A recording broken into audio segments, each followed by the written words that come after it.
Hello, everybody, and welcome into another Red Wings News and Rumors here at the Hockey Writers. I'm your host, Matthew Zator, and as always, joined by Jordan Orth here. Jordan, how's it going? Good. Getting ready for Thanksgiving here in the States. So getting that nice little break, a little long weekend. So looking forward to it. For sure. Yeah, there's a bit of a break in the NHL schedule. It's not crazy. It's one day. There's no games on Thanksgiving, which they don't want to compete with football. I get it. No. They're not going to want to do that. There's no one going to be watching hockey, I don't think. So yeah, they are a day break without any games. So those are crazy amount as we're reporting tomorrow, and also I guess today as you're watching this, and then on Friday there's a ton of games as well. So they just push them to the side and lots of games. And there's also nothing as we're recording. There's only one game on today. So we'll do some talk about the Red Wings. Let's start talking. I mean, we talked about Nate Danielson in the last video, and they had his first NHL game. He scored his first NHL goal not that long ago. So the question is he starting to find his stride in the NHL now? I mean, that's always good to get your first one out of the way really soon. What do you think of his game in his first few now that he's got his goal under his belt? I think he is starting to hit that stride. I mean, in that game, he scored his first one. He should have had a second one, got called back for offsides. That was, in my mind, too long of a review. But yeah, I think you're starting to see him again. Not like his game was bad before he started. He got the couple points in that game, but the confidence again, it just keeps building, and you can see it the way he plays in the offensive zone. He just seems a lot more comfortable and more at ease after getting. It's almost like the monkey's off his back. He finally got the first one. I think it's gonna, again, like we talked about last time, he's not gonna be a guy who lights the scoreboard up or anything, but to be on that in that middle six, bottom six right now, they definitely need some help there, and I think he's gonna help bring that with how he's playing right now. For sure, and you always know he's going to bring the good defensive play. And you're always going to have that. And the scoring is going to be something like, it's going to be interesting. I keep comparing him to Jonathan Toews. That might be the crazy ceiling. It is a crazy ceiling for him. But I mean, I really see that type of thing, like maybe a Bo Horvat, maybe a lesser, a little bit. I mean, Horvat's doing really well right now for the Islanders. Even if you get a guy like that, that's pretty good. So yeah, I think he's right around that realm, and he's looking very good early on in his career here. We'll see how much more he can do, but first NHL goal. So congrats on that. And we'll see how many more he can score this season in his call up. And if he does get sent back down to Grand Rapids, we'll see. All right. The quarter season, we talked about takeaways after the 20-ish game mark. You put out your player grades not that long ago. And we're not going to go through the whole article in this video. That's pretty crazy, but we'll give you a sneak peek, and we'll go top three forwards based on player grade. Probably an obvious one. We've talked about the guys that got the awards on our last one, but give us your top three grades for the forward group. I think you look at that top line. I mean, they keep shuffling it around, but there's two constants with Raymond and Larkin. You got those two at the top. I've got them at A plus, whatever way you want to look at it. And I think you can put DeBrincat right in that category just because he's picked up the goal scoring after that slow start. I think those three, they obviously are leading the way, so they get the high grades. But I mean, you look at those guys. I mean, Larkin again, he's kind of out to prove. Okay, it's the season. We don't want to be missing the playoffs in our centennial season. I'm tired of not making the playoffs. Once in his career, he's been in the playoffs. So that, and then you get someone like Raymond who it seems like he can. I don't want to say he continues getting better, but he keeps showing different aspects of his game or just going to that next level at different times in the game when it's needed. So he's I don't want to say becoming a superstar, but he's getting to that point where it's like, okay, is he going to be one of this next guy that the next 10 or so years you're like, okay, he can put up 80, 85, maybe 90 points a season with the way he plays. So yeah, I mean, they're definitely the three that deserve the A's in this quarter season. They've led the way, and we talked about the top heavy offense. They're the ones that are doing it all. So yeah, without them, I don't know where this team would be. They wouldn't be where they are for sure. All right. Well, the other side of it, of course, the guys that still need to do so, they're failing right now, I guess, in that realm. Who are your bottom three that need to really up their game in the next bit here? You look at Michael Rasmussen, who, I mean, we talked about it before. It's almost like he just needs a reset somewhere else. Maybe he just hasn't been able to. He can't find his foot in the offensive zone. He shows that he's a physical player, but he's a first round pick. You're not drafting a guy just to be a physical presence. Mm. He had the one goal last week, the nice goal he had. I can't remember who was against, but other than that, he really hasn't done much. So you look at him, and we talked about it before with Casper. His production's not there, so that's kind of why I've got him kind of in that C- area, just because of the production. You expect a little more out of him. Again, that middle bottom six isn't doing much. And then who else did I have? You look at someone like, a lot of people will say, well, Berggren hasn't gotten the chances that he probably should at certain times, but he's another one. He just hasn't been able to find his footing yet. Mm-hmm. So again, another one of those guys. A couple of years ago, he's thrown flashes, but it's few and far between where he's taking advantage of the chances he does get. Yeah. So again, it's really just reality. You put bottom three forwards, you get turning into bottom six forwards. Need to step up. Plain and simple. Like you said, the top line they're the workhorses right now, and you need a little bit of help from them bottom six. So yeah, for sure. I mean, we compared with Joe Veleno. I mean, of course, not a Red Wing anymore. I don't know if that's going to end up happening with Berggren. He's obviously a lot younger, but I think there's a guy that he might need a change. I don't know. I mean, there was one point everyone thought top line guy, top six for sure. But he's looking like more of a bottom six guy now. And I mean, he's got the talent. It's just, can he do it with the Red Wings? I don't know. He may not. He might need another team. And we'll see if that ends up happening. Rasmussen, it might be the same boat. I mean, he might need to be on another team. And we'll see either of those guys get moved. We'll see. But yeah, they definitely need to step it up for sure. All right, moving to the defense. Of course, I was going to say we could have gone through all the defense, but we'll go top two and then bottom two. So your top two defensemen. This is kind of hard with obviously you got Zator. He's the top one. I mean, he's a model of consistency back there. Whether it's his defensive play, he's starting to get more involved defensively a little bit this year, which is a much welcome sign, obviously. But I mean, you look at him. Edvinsson hasn't been bad. I mean, you look at what they've kind of got in the lineup. You can't really say like someone like Hamonic's had a great year or Bernard Docker. They've both been in and out of the lineup so much. You could say Sherratt's had a good year, which he has. He hasn't looked bad compared to his first year and a half on the team. But I think Edvinsson's right there, right behind Zator, just because they've made a solid pairing out of the two of them. I mean, everybody wanted to see it when he got called up. Let's put them together. Yeah.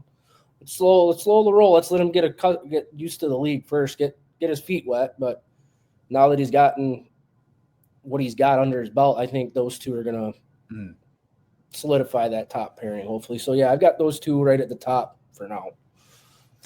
Yeah, I mean, both deserve it. I mean, the thing is, Edvinsson, I mean, he's day to day. He's not. It's an illness. It's not that. I don't think there's panic. It's not like, oh no, he's gonna be out for a long time. Yeah, but he's had a great season for sure. So yeah, he definitely deserves to be in there. What about your bottom two defensemen this year, or I mean, quarter season mark? I think it's you look at Hamonic and you look at Bernard Docker. Obviously, with Hamonic, everybody knows he was a vet that they just brought in, and he made the roster. He's struggled quite a bit, especially the last few games. He hasn't looked the greatest. I'm wondering if that's kind of why they brought up Gustafsson, maybe spark something in the defensive lineup, maybe.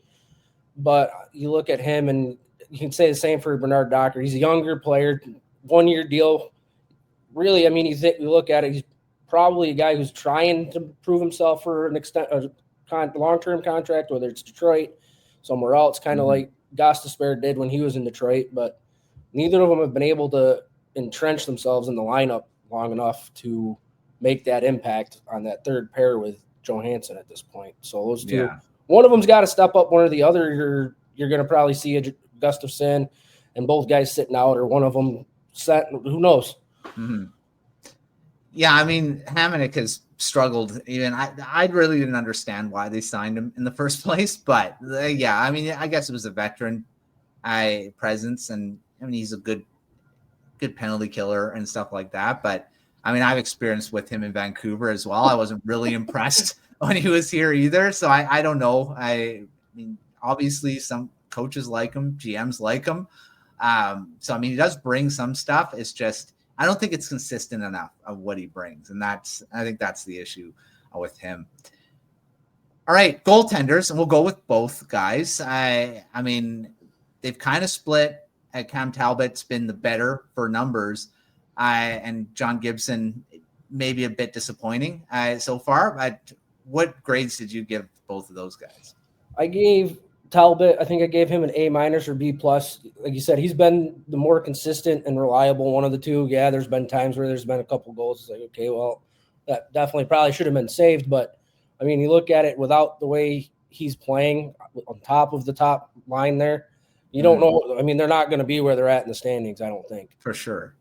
And then you look at Gibson, like he's just it's a roller coaster. It's crazy. I don't know if it's something's going on or nobody will ever really know because they're not going to get the story on it, I'm sure. Yeah. But I think I had him kind of at like a C. I mean, he hasn't played awful all season, but he hasn't been that guy that he was in Anaheim throughout his career.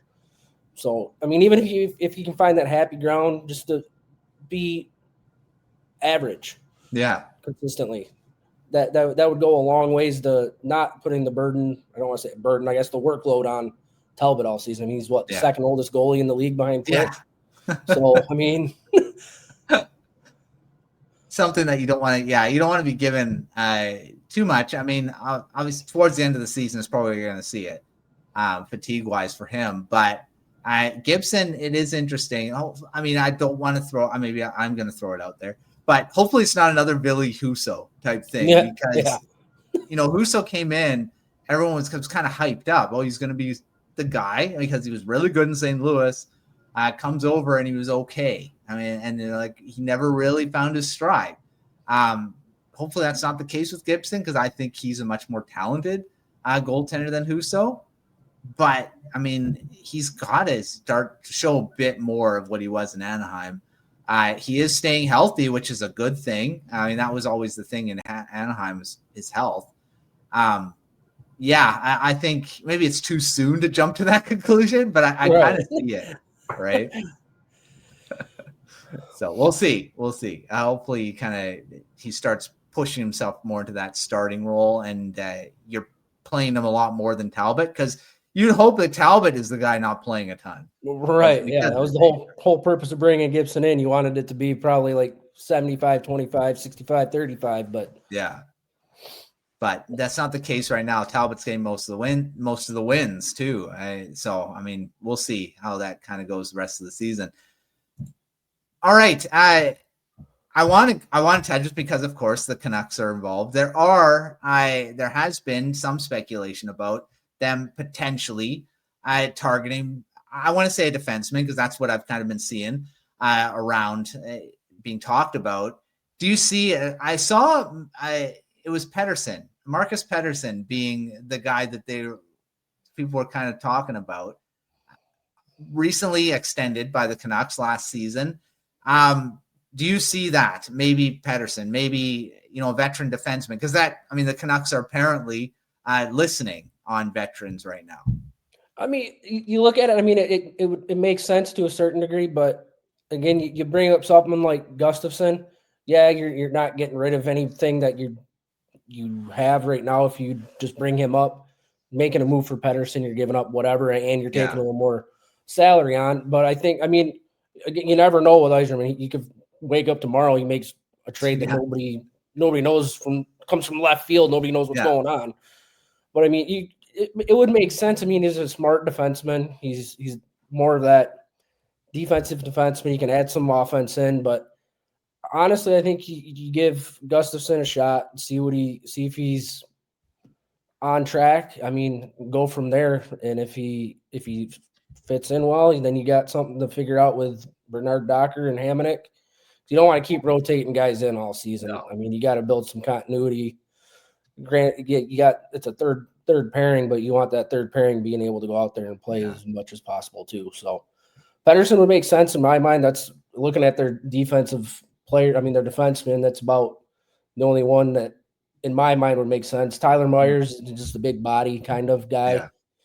So I mean, not necessarily someone you necessarily need in the lineup. You just you need more of that solid D-man mentality. Mm-hmm. So I think, like I said, give Gustafsson a shot if that's the purpose of bringing him up, and go from there. Yeah, I agree. I don't think, I mean, what are you going to trade? And now, I mean, you're going to trade to get Pettersson as well. I mean, it's also, are the Canucks looking to trade a guy like that? They just, like I say, just extended him. And he has a lot of history with Rutherford and Alvin. I don't know if they'd be willing to trade him at this point. But yeah, he would make sense for sure as someone that the Red Wings kind of, he would fill a need maybe that they need in that defense core. So yeah, I do agree. I think he'd be the guy that the Red Wings would be targeting from the defense, and of course Swedish as well. So I mean, that kind of adds to that. they like the Swedes, right? So. Yep. All right, let's finish the video because you say Thanksgiving is just around the corner. What should the Red Wings be thankful for? I mean, there's a lot that they have. They are first in the – yes, they are. No, they're not. They are second in the Atlantic right now, a point behind Tampa Bay Lightning. But one more win, they could jump back into first. So very good position right now. So that's probably one thing. But what should they be thankful for going into Thanksgiving here? I'm going to steal one from Dylan's article he come out with. I'm going to go with Larkin just because of the way, again, he's leading the way. Yeah. That's what you want from your captain. You got to be thankful for that kind of stuff. Top line, same kind of thing. I mean, you look at the injury bug hasn't been too bad to him this year. So, I mean, you can be thankful for that because, again, you start losing guys. You don't necessarily know who's going to fill those roles because you don't have guys that are producing at the NHL level. You don't necessarily want to have to pull up kids from Grand Rapids that are producing well down there, like a Nygaard or a Mazer who's actually hurt, so that won't make any sense. But, I mean, you got guys like that down there. You don't want to bring them up to play bottom 6 minutes if someone gets hurt and you're shuffling the lineup around. So you keep the injuries at bay. You got to be thankful for that, at least through 20-plus games of the season. And then, I mean, you can look at even just the kids that are in the lineup. You look at a Danielson, a Finney, Axel Sandy, and Pellica. They're all starting to gel into the lineup. So you can be thankful for, the Iser plan starting to take form and start showing its results a little bit more. Mm-hmm.